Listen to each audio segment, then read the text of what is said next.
If shock and jump scares is all you rely on, it won't be much of a lasting experience. It'll be something you try it out, you get scared, you show it to your friends, they get scared, you all laugh, etc. And that's a great thing. That's not necessarily what we've been going for. In Barclay Mansion, even the dead are terrified. As you can probably tell, Wraith the Oblivion Afterlife isn't aiming for your average VR horror game. But then again, Stockholm-based Fast Travel Games isn't your average horror developer either. The studio's best known for decidedly less scary games like Apex Construct and The Curious Tale of the Stolen Pets, which definitely isn't a horror game. These are vibrant, colourful worlds, but for creative director Erik Odeldahl, there was always a desire to make something a bit more sinister. Myself, I'm a huge horror fan. I started collecting, crappy VHS tapes when I was 12 or 13 or something like that. So I've loved horror for almost all my life. So I think there was a lot of creativity that just wanted, for me at least, really, I wanted to put all that into a game. And would you say Wraith channels a lot of that, like, early crappy VHS horror? No, not the crappy VHS horror. I would say it does channel a lot of the moody, the slower, moody earlier horror, like movies like The Changeling with George C. Scott. Many films will frighten you, but only a few can really terrify you. The Haunting. From what's that's 1963. What does it take to convince you that the dead do not always rest in peace? That some houses, like Hill House, are born bad? These really creepy, moody pieces. It does, once you start developing for VR and horror for VR, all those things change a lot when it comes into a game. But I think it's certainly building on a strong horror tradition from both movies and games.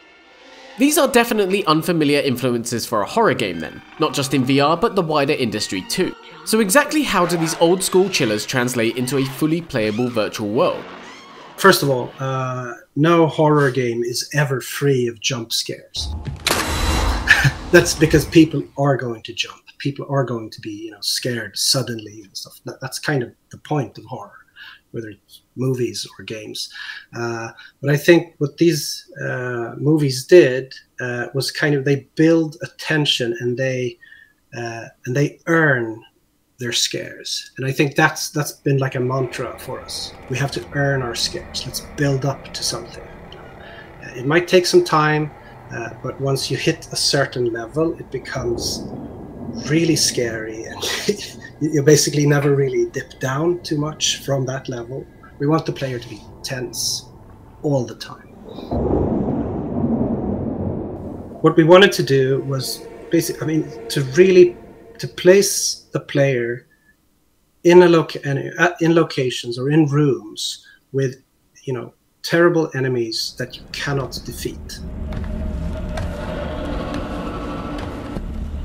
You have to stay out of sight. You have to trick them somehow to get through certain situations. And I think putting the player in those situations, okay, hide behind that couch, okay, stay perfectly still behind that pillar because otherwise the spectre will see you. That's the first thing we did actually for the game before we even had nailed down art, etc.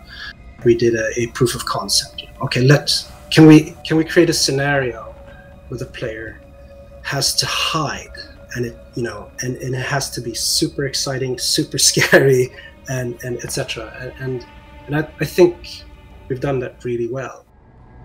Wraith has an eclectic cast of characters, but perhaps the starring role might go to the Barclay Mansion itself. Fast Travel wanted to create an environment that didn't just serve the player, but also felt real. That means help won't always be there when you need it. We think a lot about negative space, the locations, the places in the Barclay Mansion where you cannot hide, where you're completely, okay, you have to cross this, it's like 15, 20 meters. You have to cross. There's nowhere to hide. You know there's a specter nearby. Every location, every room in the Barclay Mansion is very much considered. It's every room is a stealth space. It's built for gameplay. We wanted this building to feel real, right? So if you just place handy stealth covers everywhere, it's not necessarily going to feel real. So there's a lot of back and forth and some really interesting stuff going on.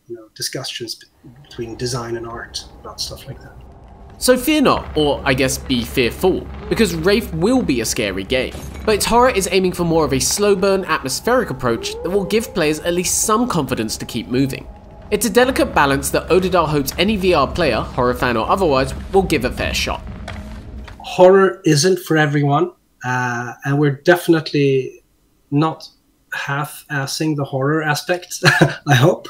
But I do think that just like, there are awesome romantic comedies, but not all romantic comedies aren't for everyone, etc. There are awesome horror games, but all horror games are not for everyone. I want to basically encourage people to try this game.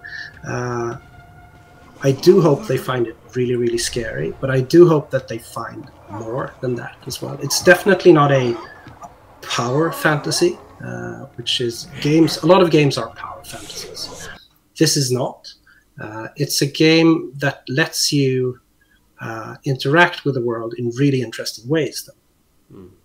As a Wraith, you have Wraith abilities or powers, but it's not a power fantasy. And I think that part, along with the hopefully gripping narrative, is something that a lot of players that might not think they are horror fans will appreciate. Whatever your take on Wraith, this has been a dream project for Odeldahl and co. Horror stories can be extremely powerful, and really, so it's always been there in the back of my mind. And when we started talking to Paradox, and this opportunity opened up, we just said, okay, let's do this. So I'm really happy we got to build this game. Wraith will be haunting the Oculus Quest and Rift on April 22nd, with a Steam VR version following on May 25th and PSVR later down the line. We'll have plenty more on the game as part of our Upload Access coverage this month, so make sure to like and subscribe, hit that notifications button, and find all our other coverage in the link below.